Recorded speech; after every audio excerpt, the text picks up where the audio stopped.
Hey everybody, this is Julia from abbasheart.net. I'm going to continue on with the story. When I finally got to see Dan, he was a mess. He hadn't slept all weekend, and the voices inside his head were just getting louder and louder, and he felt like the powers within him were strengthening. And he told me it seemed like when nighttime would hit, that's when they would even get more strong. And so now these forces were actually using his body as a vessel for communication. So they were speaking through him, through his mouth, and through like his hands. When he would type, he would sit down at the computer, he would get typed messages to him that weren't from him, that weren't coming from his mind. His hands would just start typing and he would get messages. And so he's constantly just sharing all these crazy ideas and thoughts, and he was just all over the place. We were frightened, really scared to tell our parents because we knew what we had done was really forbidden. But at this point, what could we do? We needed help because he just wasn't getting better. So I told my mom, and her solution was to go to our old church. I wasn't going to church at the time. I had left, but she just couldn't think of anything better to do. So we went to this old Southern Baptist church. I remember feeling really uncomfortable because the people at the school were gossiping about me, and my life was not together. And my mom was part of the church, so she was asking her friends for prayer, and the people that she was asking for prayer were all kind of talking about me. So I just didn't feel comfortable going back into that building. But thank goodness it was on a Saturday and there was just the cleaning crew. And so we go to visit this pastor. The way my brother was acting, I assumed that it had to be a demonic spirit just from what he described. And so I said to the pastor, but I figured you would kind of know how to handle this because in the Bible, there's tons of verses about how to handle demons and stuff. And he's like, well, I've never dealt with anything like this, and so let me just pray and ask God what to do in this situation because I don't know what to do. The pastor bowed his head in prayer, and when he lifted his head up, I could just see this confidence come over him, and he had this clarity in his eyes, and he said, Daniel, look at me, look me in the eyes. And my brother couldn't do it. His head was just jerking around in this direction, His eyes were rolling in the back of his head, and he just couldn't focus on this pastor. And he was gripping the table, and he was fighting. Forces were trying to get him to leave, I guess, and he was looked like he was trying to stay there physically. And I watched in horror as this was happening because my brother's face and his body just became so contorted. And I began to see his neck was starting to stretch really long. And I saw something kind of punch through the skin a little bit on the sides of his neck, like there was a battle going on physically inside of his body. And I'm going, oh my gosh, this is the craziest thing. And I could tell that he was choking. So I don't know what was happening with his tongue, but he couldn't, it was like something was lodging maybe in his throat, and he wasn't able to breathe. And so his neck was getting longer and longer. I see these things kind of punching around his throat area, and he's like not able to speak, and he's turning colors. So I'm beside myself. I'm flipping out and going, oh my gosh, you gotta stop. You're gonna kill him. And the pastor kicks me out of the room. So I can just hear from behind the door this struggle going on. And I'm pacing the floor thinking, my brother's not gonna live through this. He's not gonna make it through this. And so I'm just praying to God, if you're real, I don't know what to do. I don't know how to help my brother. And it looks like your pastor guy doesn't know what to do either. You need to help us out. You need to help us out. And so I was just in the hallway praying and praying. Daniel eventually came out, and he looked tired, but he looked relieved. You could tell he was exhausted, but his face looked like himself again. He looked like himself again. So we get in the car, and we're driving on the way home, and I'm asking him, what happened in there? What happened when the door was closed?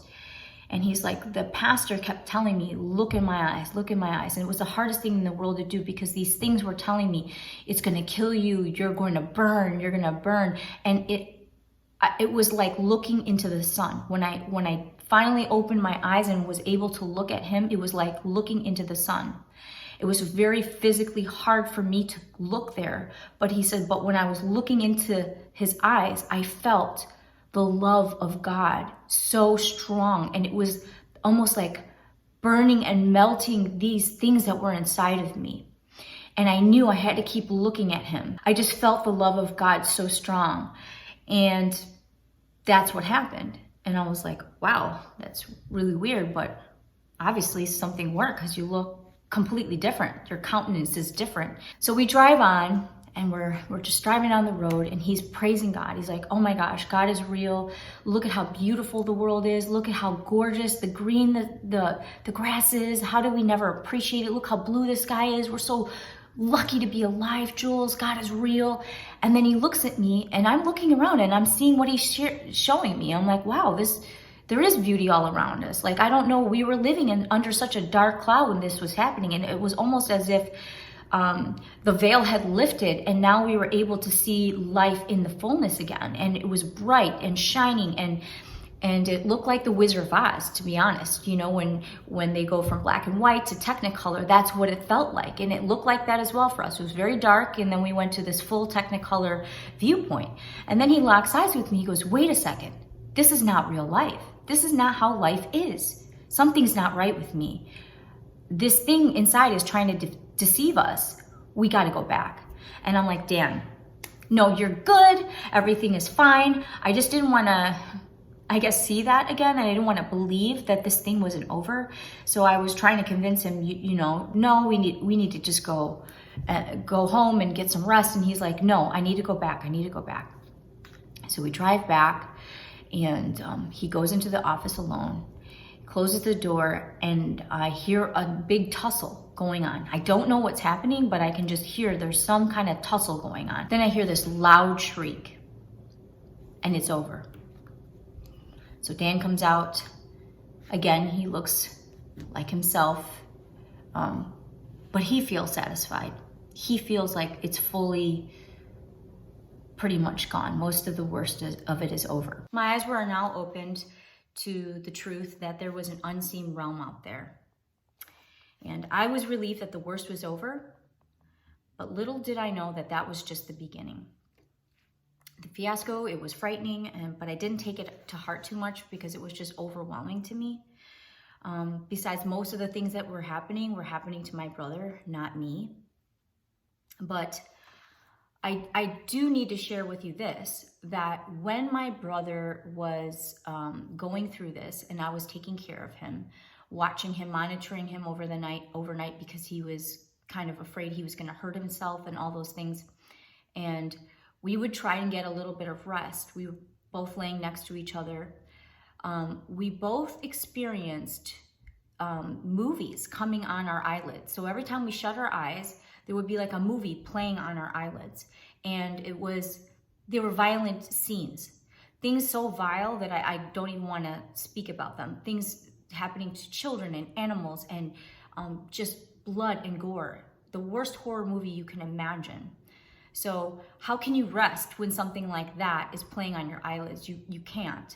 And so I would say to him, oh my gosh, this is what I'm seeing on my eyelids. And my brother would say, wow, I am seeing the exact same thing you are. And so we were both kind of going through this together.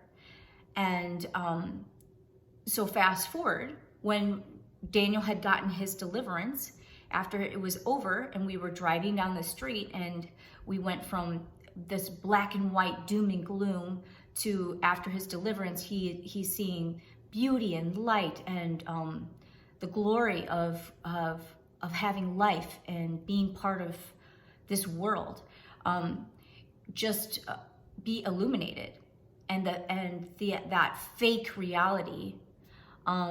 I saw the same thing he did too. I looked around and I was like, yes, I know what you're talking about. I can see the same. I could see how dark it was, and everything was black and white, and now this veil had been lifted and we could just see everything in Technicolor. And I was experiencing that as well. And so in my head, I'm thinking, well, Daniel and I, this is not uncommon for us, because We were always called twins. We were very close. And like a lot of twins can say, you kind of know when your brother is or sister is hurting, or you know what they're thinking, or you kind of go through the same things.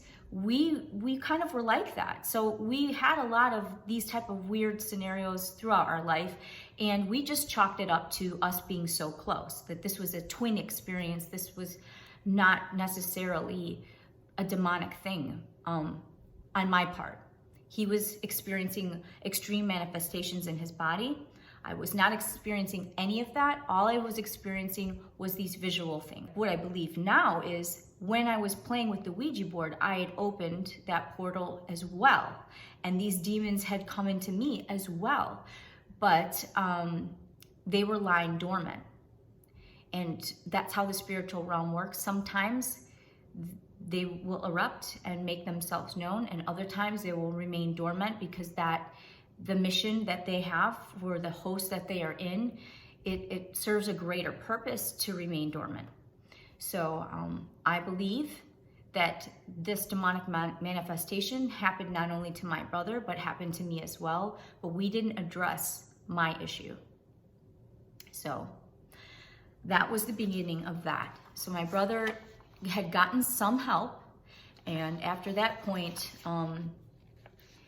he had moved away, and we had broken contact off a little bit, but he was getting help from other people during this time that we did not talk to each other. So I didn't know what was going on in his life, but God was working in his life and helping him get greater levels of deliverance, because that's how deliverance works. Sometimes it's not just a wham bam, lay hands on you and they're gone. Sometimes it takes a work of the Holy Spirit working things out and getting to the root of why things happened and what's going on. So my brother was dealing with that, and I was just moving along. I was moving along with my life. I was like, wow, that's freaky, that's crazy, but I can't think about that right now. I've got greater fish to fry. I've got things to do. Eventually, my parents discovered that I was dancing, and that is a whole nother story in itself. I don't really want to get into it right here, but my mother was devastated, and my father didn't speak to me for a very long time. And I became even more estranged from my family because whenever I would visit them, it was so uncomfortable. My mom would just be crying the whole time. My dad would lock himself in the basement and wouldn't make eye contact with me. And so every single time I went home, it was just very hard for me. So I stopped seeing my family. And I just told myself, this is your life. You'll never be good enough for God. You'll never be good enough for your family. And you need to just find a way and figure out your new family, because you can't depend on this one. And so as hard as that was, I just said, okay, this is the lot I'm dealt with, and I need to do the best with what I have. And so I need to just embrace this lifestyle and begin to make friends within this community. I'm going to share with you a story of how the beginning of my friendships at this strip club. So, of course, I'm just looking around and seeing all these beautiful women, and it was very intimidating. They just knew what they were doing and how to do it, and I was very uncomfortable there. So I was constantly looking and seeing like who's got their stuff together, who's putting together the best show. Like there was this beautiful girl at the strip club. She was the most beautiful girl. She was this tall, blonde, and she just made the most money. She was the most popular dancer there. She didn't have a lot of friends. She wasn't very friendly at all, but she definitely knew how to work the crowd. And I just would watch her from afar when she was on stage, and I would try to see like how she did what she did. So we're backstage, and all of us are getting ready where all the girls put on their makeup, and I am stealing glances at this beautiful girl, and I guess I keep stealing too many of them. And she glares at me and she says, "What the heck are you staring at?" And I was mortified because I was caught, and I was so fearful and so ashamed that I just blurted out what I was thinking right there on the spot. I said, I'm just taking in your beauty and just wondering why you do your makeup the way you do, because that's what I was thinking. And she just looked at me and said, "What do you mean by that?" And oh my gosh, I knew I'm in trouble. Like, I just backed myself in the corner. And so now all the other dancers are staring at me thinking this is going to be a showdown. Now, mind you, behind the scenes, sometimes these girls would duke it out. Some of these girls were very rough. I'm not a brawler. So I was scared, like, oh my gosh, she's going to hit me. And I just spoke my mind again. I was like, oh, well, you're so naturally beautiful, but that's really hidden behind the kind of makeup that you do. And so let me explain what she did. So she was blonde and tall, and she always dressed in black, like a dominatrix. And she had her hair slicked back in that like Madonna ponytail with a really high, high severe ponytail. And she would wear this black, really thick eyeliner, just winged out with dark, vampy lipstick. She says to me, "How would you do it? Do my makeup if you think you're so good at it." And she hands me her brush. I'm shaking now. Like, I'm literally taking the brush and I am like shaking. And I just start softening her makeup. Thank goodness it was shaking, because it was kind of working for that. With these feathery strokes of just trying to blur out the hard and severe edges that she was doing. And I switched out the lipstick to be softer. And anyway, I just softened the look. After I finished, she didn't say a word. She just strutted up the steps and tested out the makeup to see how well I did. By the time our shift was over, this intimidating girl was asking me for makeup tips. She was like, "Whatever you did, I just doubled my money, so I need your help." And I did. I helped her. I told her what to get and what my favorite brands were and all that stuff. And this was the beginning of a very odd friendship. I'm just gonna call her T. T was very different than me. She was sharp, cunning, jovial, adventurous. She was very different in personality, intelligence, temperament. This girl lived by the moment, and which was my greatest struggle. And she made me laugh until my belly hurt, and we became inseparable. Let me just give you a visual just of how opposite we both were. She drove a Porsche, a silver Porsche, and I drove a silver Ford Escort. So that will sum it up, just how different we were.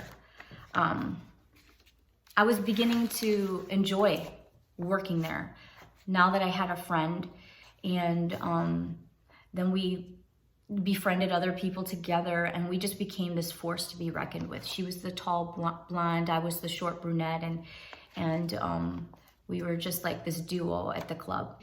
In this place of acceptance and love and friendship, I began to feel fully comfortable there. Like, okay, this is really like my home now. I began to wonder, why did God hold such a high standard that could never be satisfied?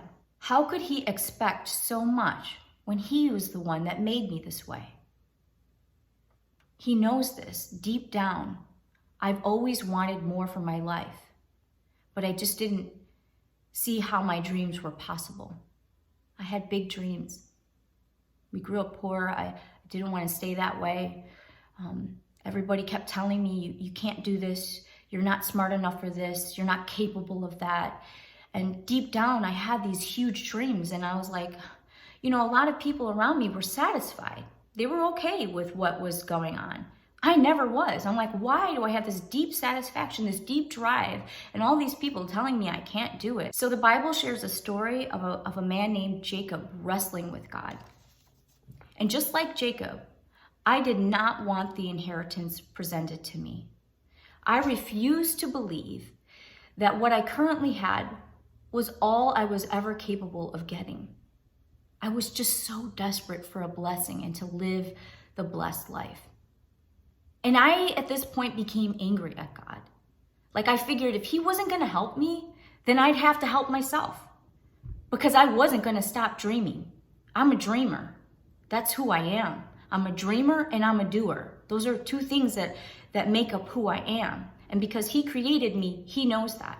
So I was like, well, if you're not going to give me the tools to make these dreams happen, then I'm going to have to figure this out on my own. Just like everything, I guess. I guess you're just like everybody. You're just gonna leave me to figure it out on my own. And I will.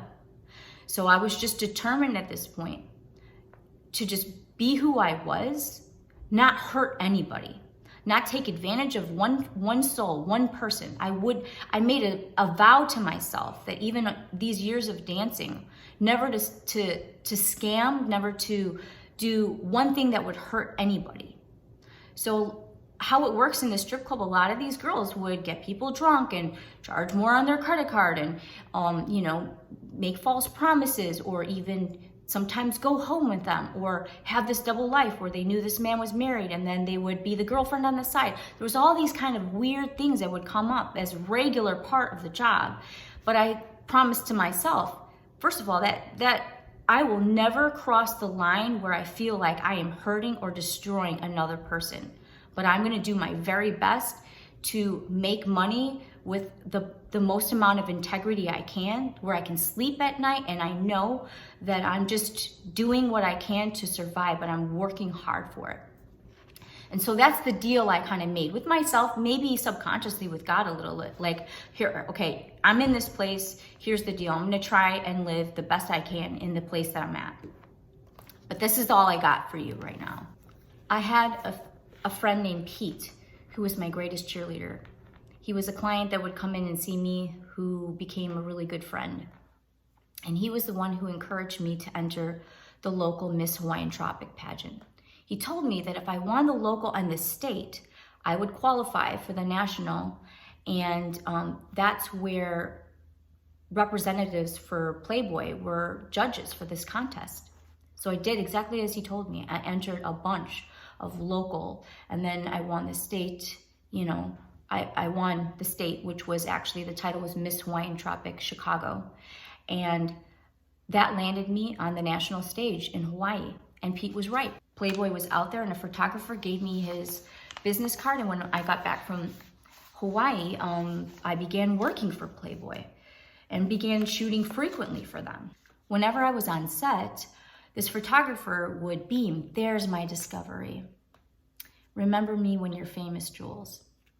I won't mention his name, but he was another cheerleader, another light in my life. He was so encouraging, and he saw something in me. And it was kind of like having a father figure, someone who was, guiding me, and who was speaking words of affirmation and making me feel as if I had worth and value and identity. And I wanted to make him proud because he claimed me as his own. I wanted to make him proud.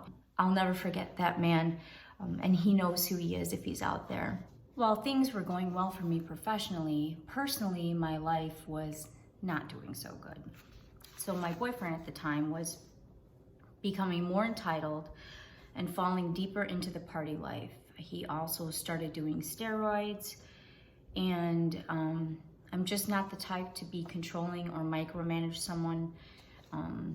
So things were getting weird, just hard. Every time I would try and give him advice, it would just get turned around on me. And so I just didn't want to deal with it. But anyway, one of the things that I've always been is very involved in fitness and working out. That was something my friend T was becoming very interested in. So she asked if she could join me and my boyfriend and learn workout tips and how to do what. And so we would meet her at the gym and help her out. Eventually, it got to the point where she began working out with him on her own.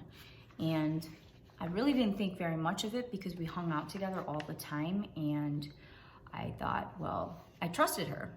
Why not? I mean, if we're all gonna go out to breakfast and lunch and hang out, why not? If they wanted to work out together, it's not a big deal to me. I trusted her.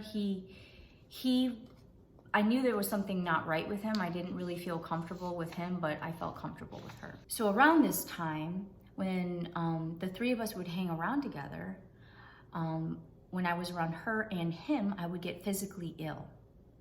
If I was just hanging out with him, I was fine. If I was just hanging out with her, I was fine. But if I was hanging out with the two of them together, I would get physically ill, nauseous, my stomach would start hurting. So something was going on. I didn't know what the issue was. but I started to just have more discomfort, more pain, and I began to just seek help. I began seeing a naturopath to help with my nerve and digestive issues, and her name was Wanda.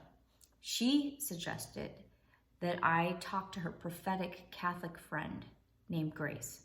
She said, I feel like there's more going on here.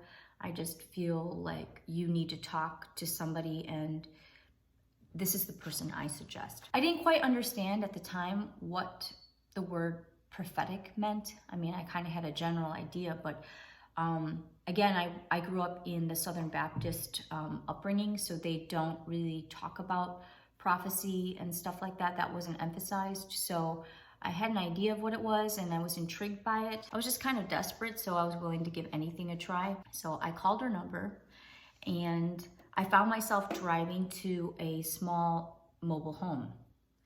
Grace answered the door, and she was just hunched over with osteoporosis. This woman was in her 90s, and she said it was her ministry and felt led to help people who were struggling. I looked around and I was thinking, like, you can barely walk without assistance. You actually need help. But here she was, just so humble and so willing to help other people, even at this stage of her life, which was just incredible to me. How could she take the time to think of others when she was clearly hurting physically, financially? Her kindness and her generosity was very endearing, and it was very powerful. It made a powerful impact, because at this time in my life, I was around very superficial people that were motivated by greed and wealth, and here was this humble servant of God that was so kind and willing to let a stranger in her house and take the time to talk to me. And that was not something that I was dealing with on an everyday basis. Her kindness was so out of my normal that that really stuck with me. So she says to me, take a seat, dear, hold my hands, and let's just pray and see what the Lord gives us. So I was like, okay. So I'm holding her hands, and I see her look up, and her milky eyes just seem to clarify and just zoom in and see through me. And she says to me, I'm going to read this. I see a man. He's very, very handsome. Oh my gosh, he's so handsome. He's strong, and he comes from a good family. He's everything you've prayed for. But he will not come into your life because you are wasting your time with the wrong person. The man you are with is filled with darkness. And if you continue down this path, you will wish you were never born. That's how dark your life will be. He's going to call you from jail, and when he does, you must be strong. You cannot help him no matter how much he begs. Your very future depends on this crossroad moment. I dropped her hands because it was just too much for me to absorb. And then she says, no, wait. This is very important. He's cheating on you with a very tall blonde woman. They meet at a late night diner. It's someone that's very close to you. This is a friend of yours. I sat there and I was just stunned. So Grace hugged me and said, I know this is hard, but I'll be praying for you to be strong. I walked out her door just trying to process all that she had told me. I'm driving home and I'm thinking, she's a sweet lady, but I've never met her before. She's definitely got one thing right. I had always prayed that God would save the perfect man for me, but my boyfriend had never been to jail. So her words at this time felt off. And I just put aside everything she said because the last part of what she was saying just didn't add up. So during this time, it was a very exciting time in my life, Hugh Hefner himself requested for me to shoot for the Mardi Gras issue of their regular magazine. So how Playboy works is that there's only 12 playmates, and they're very specific on their playmate types. They have a certain amount of blondes and brunettes and, exotic Asian, so they had a certain protocol that they went with, and becoming a playmate was very hard. Becoming a model was hard, but becoming, one of their playmates was even harder. So basically this was an invitation to shoot for their regular magazine.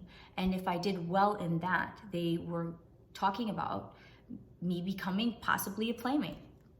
So it was like a very big moment for me. I had been working for them for 2 years at this point. So this was everything that I had been working towards. And I knew I needed to focus all my energy on getting ready for this photo shoot, which meant very strict dieting, working out twice a day, doing what I needed to do to make sure that this shoot was 100% successful on my part. That if I didn't get it, it wasn't because I didn't do everything in my power to give them my best. I was so thrilled for this opportunity because I could finally see my dreams maybe coming into focus. Instead of it being this general hope of this large thing, I thought maybe if I get to be Playmate, I can actually have the finances I need to do this investment property. Then I can stop dancing and just focus on doing something else that was pleasing to God, that He would approve of. I still was ashamed, and in the eyes of God, I knew what I was doing was not right. I just didn't have an understanding of how to get out of this job. So I felt like even if I shot with Playboy, but if I used that money, I could possibly still do something with my life, and God would be proud of me. So the night before my flight to New Orleans, my friend T calls me. They're shrieking and crying on her end of the phone, and her boyfriend is yelling at her, "Tell Julia, tell her the truth. She deserves to know." "No," I hear T wail, and I'm just really confused. I don't know what's going on here. And so her boyfriend gets on the phone and he says, "I hate to do this, but you need to know the truth. I just caught T and your boyfriend together. I'm sorry, you don't deserve this, and that's why I'm telling you." I paused before I hung up, just remembering that Grace had predicted all of this. It felt as if my heart had been ripped out and nothing was left. I was so numb I couldn't cry. This betrayal happened right under my eyes. I had wasted my precious virginity on someone who had zero respect for me. This friend was precious to me. But now in this moment, I knew how little I meant to her. And once again, I was truly alone. The world wasn't safe. I couldn't trust my own instincts. And I just hated myself for being so naive. I couldn't sleep and just watched the clock until it was time to get to the airport for my big photo shoot. In my haze of exhaustion, I just promised myself that I would return from this Playboy shoot a different person. Little did I know, that's exactly what happened.